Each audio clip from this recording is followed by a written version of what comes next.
Katanya karena hanya datnya seorang Habib lebih mulia daripada orang berilmu 70 orang berilmu.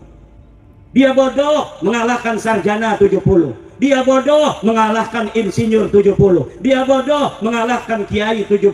Dia bodoh mengalahkan orang-orang yang diberikan Allah pengetahuan. Dia rendah pangkatnya karena tidak punya ilmu, tapi katanya lebih mulia dari Pak Camat 70 camat. Dia rendah derajatnya, tetapi katanya dia lebih mulia dari bupati, dari gubernur, dari presiden. Makanya mulutnya mencaci siapapun karena dirinya merasa lebih baik dari orang lain karena datnya, padahal yang diakuinya itu hanya palsu belaka, bohong belaka. Ngaku cucu Nabi, ternyata bukan cucu Nabi. Ngaku cucu Nabi, ternyata bukan cucu Nabi. Marah-marah anak kita, katanya tetap kami keluarga Nabi, turunan Nabi. Jangan jadi orang yang menghina keturunan Nabi. Kita tidak boleh menghina turunan Nabi, tapi ente bukan keturunan Nabi. Buktinya di pustaka tidak ada, di DNA tidak terbukti. Lalu atas dasar apa kami menganggap Anda sebagai keturunan dari baginda Nabi besar Muhammad sallallahu alaihi wasallam? Fadla li arabiyyin ala ajamiyyin wala li'ajamiyyin ala arabiyyin illa bitaqwa. Tidak ada keutamaan orang-orang Arab terhadap orang-orang ajam, tidak pula orang-orang ajam mengalahkan orang-orang Arab illa bitaqwa, kecuali dengan takwa. Inilah ajaran pembebasan dari Rasulullah Muhammad sallallahu alaihi wasallam. Kullun nasi min Adam wa Adam min turab. Setiap manusia berasal dari Nabi Adam dan Adam berasal dari debu. Siapa orang yang merasa lebih tinggi berdasarkan datnya terhadap orang lain, maka dia keluar daripada ajaran baginda Nabi besar Muhammad sallallahu alaihi wasallam. Hanya iblis yang mengatakan dirinya secara zat lebih baik daripada Adam. Orang pertama kali yang sombong terhadap zatnya, sombong terhadap takdir penciptaannya dari Allah adalah iblis. Kalau hari ini ada satu suku merasa lebih mulia dari suku lainnya atas nama takdir dari Tuhan, maka orang ini mencontoh ilmunya iblis. Karena kita terlahir dari suku Jawa, kita tidak memesan kepada Allah, betul? Kita jadi orang Sunda, tidak mesen dari Allah. Kita hidungnya mancung, tidak mesen dari Allah. Yang pesek apalagi. Kita rambutnya rintik, tidak mesen dari Allah. Kita rambutnya lurus, tidak mesen dari Allah. Tidak boleh orang yang rambutnya rintik merasa lebih baik daripada orang yang rambutnya lonjong.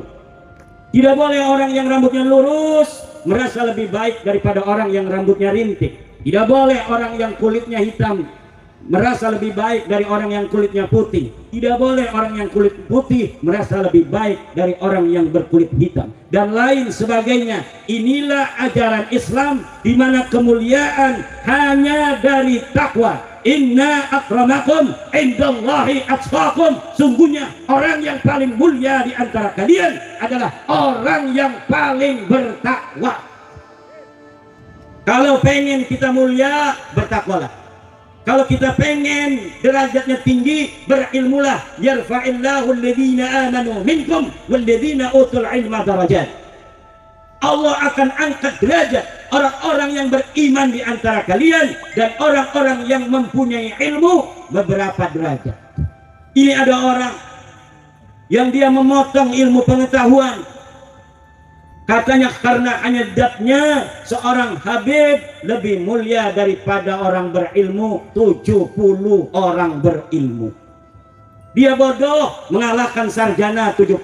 Dia bodoh mengalahkan insinyur 70. Dia bodoh mengalahkan kiai 70. Dia bodoh mengalahkan orang-orang yang diberikan Allah pengetahuan. Dia rendah pangkatnya karena tidak punya ilmu, tapi katanya lebih mulia dari Pak Camat 70 camat. Dia rendah derajatnya, tetapi katanya dia lebih mulia dari bupati, dari gubernur, dari presiden. Makanya mulutnya mencaci siapapun karena dirinya merasa lebih baik dari orang lain karena datnya, padahal yang diakuinya itu hanya palsu belaka, bohong belaka. Ngaku cucu Nabi, ternyata bukan cucu Nabi. Ngaku cucu Nabi, ternyata bukan cucu Nabi. Cucu Nabi bisa dideteksi betul atau tidak dia itu cucu Nabi dengan dua hal. Pertama, dengan catatan nasab. Ketua Paguran Jalak Banten, catatan nasab turunan Nabi itu sejak abad ketiga dicatat. Ada petugas-petugas yang menugaskan diri menulis kitab. Ini Sayyidina Ali punya anak dua, Hasan dan Husain. Husain punya anak namanya Ali Zainal Abidin. Ali Zainal Abidin punya anak berapa? Dicatat. Ali Zainal Abidin punya anak Muhammad Al-Baqir. Dia punya saudara sekian, dicatat semua. Muhammad Al-Baqir mempunyai anak namanya Ja'far As-Shadiq, punya anak berapa? Dicatat semua. Terus demikian dari generasi sampai saat ini. Dan saya mempunyai kitab-kitab nasab sejak abad keempat sampai hari ini. Dan ketika saya lihat orang yang mengaku cucu Nabi di Indonesia ini yang bergelar Habib itu ternyata tidak terbukti secara pustaka mereka adalah keturunan dari baginda Nabi besar Muhammad sallallahu alaihi wasallam. Ada yang cara kedua. Cara kedua adalah dengan tes DNA. Itu bukan keahlian saya, tapi ada Badan Riset Inovasi Nasional di Indonesia ini yang bisa memeriksa darah seseorang, ingus seseorang, ludah seseorang, rambut seseorang yang mengaku sebagai keturunan dari baginda Nabi besar Muhammad sallallahu alaihi wasallam, kemudian diperiksa di lab. Setelah diperiksa akan ketahuan betul tidak dia sebagai keturunan Nabi. Ada nggak haplo dia sama dengan haplonya Nabi? Haplonya Nabi J1. Coba darah kamu di periksa. Ternyata setelah diperiksa hasilnya haplonya bukan J1 tapi haplonya G. Eta haplo lain turunan Nabi. Jangankan turunan Nabi, turunan orang Arab aja bukan. Kata Profesor Kain dari Badan Riset Inovasi Nasional, jangankan orang Arab, orang Sumeria saja bukan. Sumeria itu J0. Jadi Akadia nanti bermutasi J1. Sumeria jadi Akadia menjadi orang Arab. Orang Arab masih J1. Nanti kalau dia mengaku keturunan Quraisy akan ada kode-kode Bani Quraisy. Kalau dia mengaku keturunan daripada Hasim akan ada kode-kode Bani Hasim. Kalau dia mengaku keturunan daripada Abi Thalib akan ada kode-kode Abi Thalib. Kalau dia mengaku keturunan daripada Husain akan ada kode-kode Sayyidina Husain. Dan setelah diperiksa mereka dari 5 orang Indonesia dari klan mereka yang sudah tes DNA tidak ada haplo J1-nya, tidak ada kode genetik daripada keluarga Bani Quraisy, tidak ada kode genetik dari keluarga Bani Hashim, dari keluarga Bani Abi Thalib, dari keluarga Sayyidina Husain.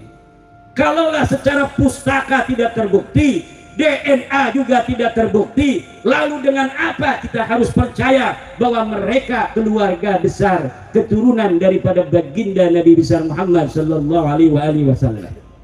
Marah-marah sama kita, katanya tetap kami keluarga Nabi, turunan Nabi. Jangan jadi orang yang menghina keturunan Nabi. Kita tidak boleh menghina turunan Nabi, tapi ente bukan keturunan Nabi. Buktinya di pustaka tidak ada, di DNA tidak terbukti. Lalu atas dasar apa kami menganggap Anda sebagai keturunan dari baginda Nabi besar Muhammad sallallahu alaihi wasallam? Allah telah katakan, "Wa ma kana Muhammadun aba ahadin min rijalikum." Tidak adalah Nabi Muhammad itu sebagai ayah dari lelaki kalian.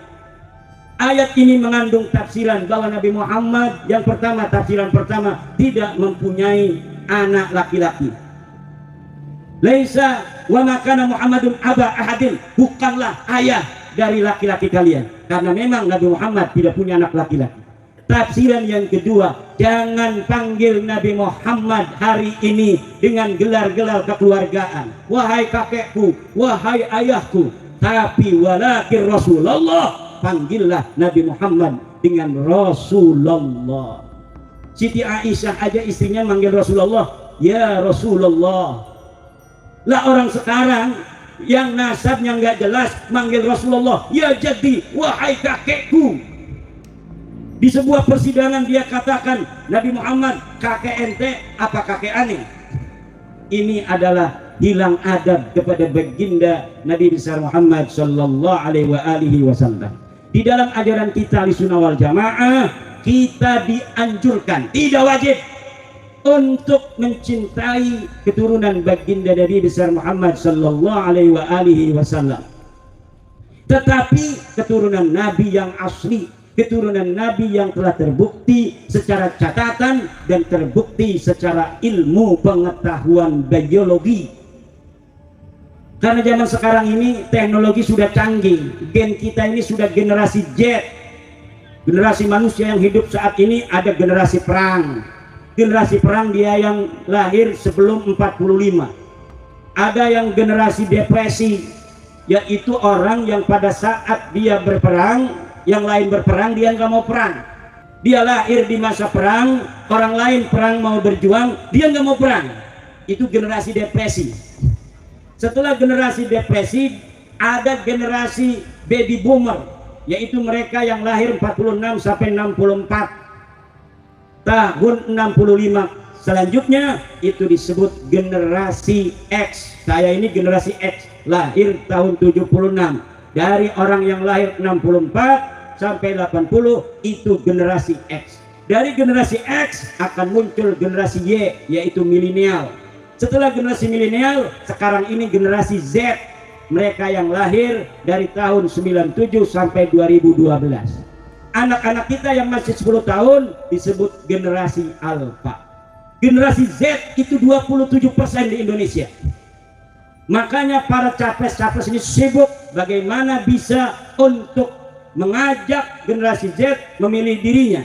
Dia berkampanye kepada generasi milenial dan generasi Z. Ciri-ciri utamanya generasi milenial dan generasi Z adalah orang yang sangat akrab dengan teknologi. Kalau misalnya anak-anak Gen Z dan Gen Alpha ini adalah orang-orang yang akrab dengan teknologi, lalu ada orang yang tidak percaya pada teknologi, tes DNA mereka tidak percaya, katanya itu tidak terbukti, maka itu generasi mungkin generasi perang atau generasi depresi.